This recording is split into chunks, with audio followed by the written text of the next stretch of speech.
இயேசு கிறிஸ்துவின் நாமத்தினால் உங்களை வாழ்த்துகிறோம். இந்த நல்ல நாளிலே ஆண்டவருடைய வார்த்தையை நாம் பார்க்கலாம். சங்கீதம் 92ஆம் அதிகாரம் 12ஆம் வசனம். நீதிமான் பனையைப் போல் செழித்து லீபனோனில் உள்ள கேதுருவைப் போல் வளருவான். ஆம் பிரியமானவர்களே, இந்த கால வேளையில ஆண்டவர் உங்களோடு பேசுகிற வார்த்தையை நாம் பார்க்கலாம். இன்றைக்கு நீங்கள் கடந்து போகிற கடினமான நாட்களை எண்ணி எதிர்காலத்தை நீங்கள் தீர்மானிக்காதீர்கள். உலகம் என்ன நடக்குமோ, நாம உயிரோட வாழ முடியுமா இந்த உலகத்துல? பலரோட பலர் கேள்வி இருதயத்தில் உருவாகுகிறதை நாம் பார்க்கிறோம். வியாதினால் மடிந்து போகுமா, இல்லை இந்த கடன் பிரச்சனையினால் நான் சிக்கி இப்படியே என் வாழ்க்கை முடிந்து விடுமோ என்று பல காரியங்கள், பல தேவையினால் நமக்கு இருதயத்தில் வருகிற காரியங்கள், கேள்விகள் ஏராளம். ஆனால் வேதம் சொல்லுகிறது, நீதிமான் பனையைப் போல் செழிப்பான் என்று வேதம் சொல்லுகிறது. அவன் கேதுருவைப் போல் வளருவான் என்று நம் வேதத்தில் பார்க்கிறோம். பிரியமானவர்களே, இந்த நாளிலே நம்முடைய வாழ்க்கையில் இந்த கடினமான நாட்களில் நாம் கடந்து வருகிறோம். ஆனாலும் உங்களையும் என்னையும் பாதுகாக்கிற ஒரு தேவன் உண்டு. ஒரு நாளும் உங்களையும் என்னையும் ஆண்டவர் கைவிட மாட்டார் என்பதை விசுவாசியுங்கள். எந்த மனுஷன் விசுவாசிக்கிறானோ அவனுக்கு எல்லாம் கூடும். நீ விசுவாசித்தாய் என் மகிமையை பார்க்க முடியும் என்று வேதம் சொல்லுகிறது. இந்த நாட்களை நடக்கிற காரியங்களை குறித்து உங்கள் எதிர்காலம் கடினமா இருக்கும், எதிர்காலம் எப்படி இருக்குமோ என்று நீங்கள் தீர்மானிக்காதீர்கள். உலக தோற்றத்துக்கு முன்னே உங்களையும் என்னையும் தாயின் கருவிலே உருவாக்கின தேவனுக்கு தெரியும். உங்களை எந்த சூழ்நிலை இருந்தாலும், நீங்கள் என்ன தேவையோடு இருந்தாலும், ஏற்ற நேரத்துல ஆண்டவர் பரத்திலிருந்து உங்களுக்கு ஒத்தாசையை அனுப்புவார். இஸ்ரவேலை காக்கிறவர் உறங்குவதும் இல்லை, தூங்குவதும் இல்லை. உங்களையும் என்னையும் உருவாக்கின தேவன், உங்களை காக்கிறவர் ஒருவர் உண்டு. ஒவ்வொரு நாளும் உங்களை நடத்துகிறவர் ஒருவர் உண்டு என்பதை மறந்து விடாதீங்க.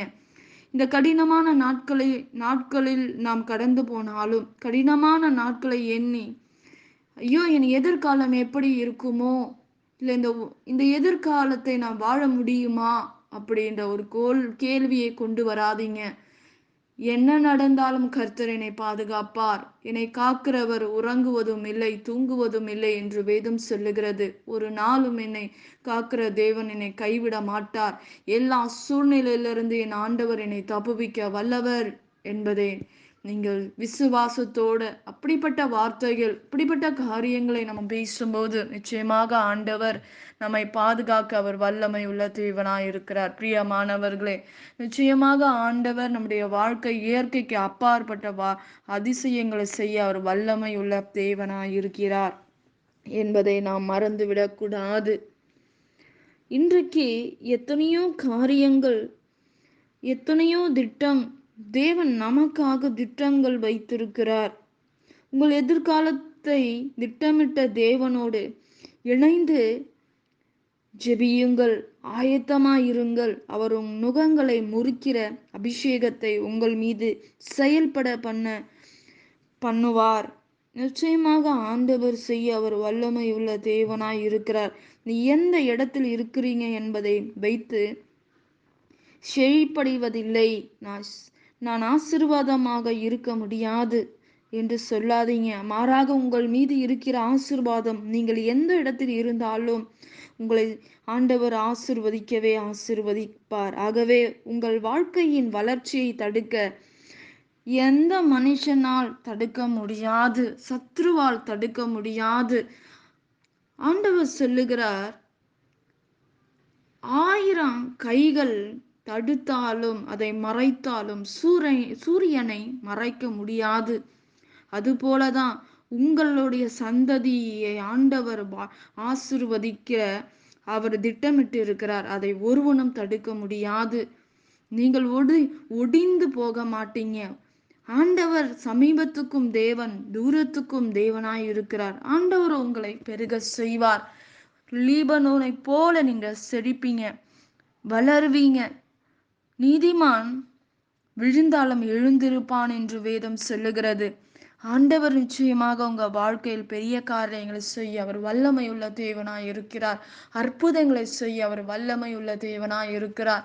நாம் நடக்க வேண்டிய வழிகளை ஆண்டவர் நமக்கு காட்டுகிற தேவன். உன் கையின் செய்யும் வேலையெல்லாம் உன் தேவனாகிய கர்த்தர் உன்னை ஆசீர்வதிப்பார். நீதிமானுக்கு செய்ய அவர் வல்லமையுள்ள தேவனாய் இருக்கிறார். நீ கையிட்டு செய்கிற காரியங்களை கர்த்தர் ஆசீர்வதிப்பார்.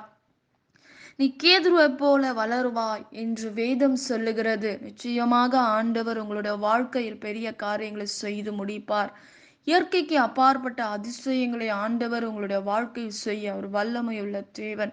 அற்புதமான காரியங்கள் உங்கள் வாழ்க்கையில் நடக்கும் என்பதை மறந்து விடாதீங்க. இந்த நாளிலே ஆண்டவர் கொடுக்கிற வார்த்தைக்காக நன்றி செலுத்துங்க. நாம் ஜெபிக்கலாம். பரலோகத்தில் வாசமா இருக்கிற அன்பின் பிதாவே, உங்க நாம மகிமைப்படுவதாக, உங்க ராஜ்யம் வருவதாக. இயேசுப்பா, இந்த நாள்ல எல்லாவற்றையும் ஒப்பு கொடுக்கிறோம். என் தேவன் பெரிய காரியங்களை செய்து முடிங்க. அந்த வார்த்தையை ஆசீர்வதிங்க. இயேசுவை நாமத்தில் ஜெபிக்கிறோம் ஜீவனுள்ள நல்ல பிதாவே. ஆமேன். கர்த்தர் தாமே உங்களை ஆசீர்வதிப்பாராக. ஆமேன்.